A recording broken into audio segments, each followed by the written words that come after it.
Hey guys, it's Ryan with ReformationDesigns.com. I wanted to share with you a passage out of a book that I've been reading recently. The book is called The Soul of Money. It's by somebody named Lynn Twist.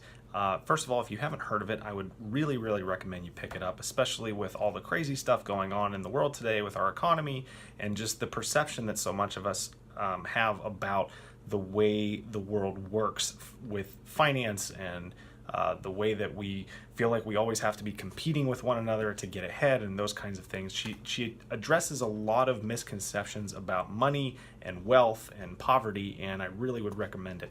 But this one particular passage stuck out to me, and I wanted to share it with you guys and hear what you think.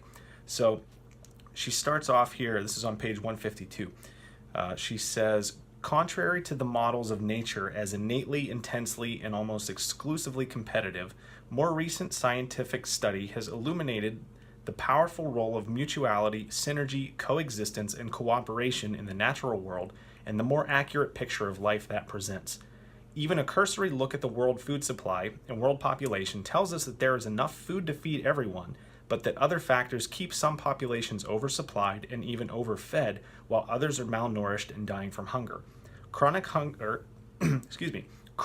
isn't nature's way of limiting population or improving the species. In fact, it's less about nature and more about flawed government, politics, and economic systems of our own construction. The idea that scarcity and competition are just the way it is no longer even viable science. Respected evolutionary biologist Elizabeth Sahtouris notes that nature fosters collaboration and reciprocity. Competition in nature exists, she says, but it has limits, and the true law of survival is ultimately cooperation. Nature expresses itself in balance and purpose. Nature thrives in sufficiency. A lion kills what it needs to maintain itself and no more than that. A healthy lion doesn't go on killing rampages. It wants and takes only enough. Different species of plants and animals coexist, each providing something essential to a balanced environment that supports all life. She and others note that contrary to the competitive theme that survival of the fittest connotes, a more accurate description would be survival of the cooperative and collaborative. In my own experience, that truth has expressed itself particularly powerfully in the rainforest, where every step you take brings you face to face with the extraordinarily rich and delicate interconnectedness of all life.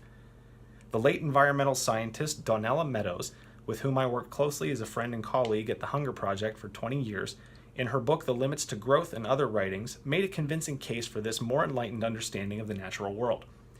In her works and in the way she lived, she brought into view the overlooked world of enough that exists and supports life on this planet.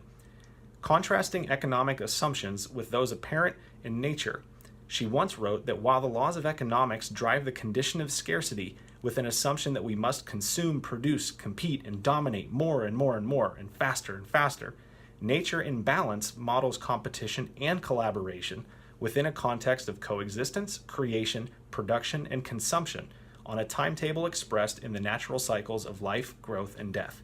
She writes, economics says compete. Only by pitting yourself against a worthy opponent will you perform efficiently. The reward for successful competition will be growth. You will eat up your opponents one by one, and as you do, you will gain the resources to do it more. The earth says, compete, yes, but keep your competition in bounds. Don't annihilate. Take only what you need. Leave your competition enough to live.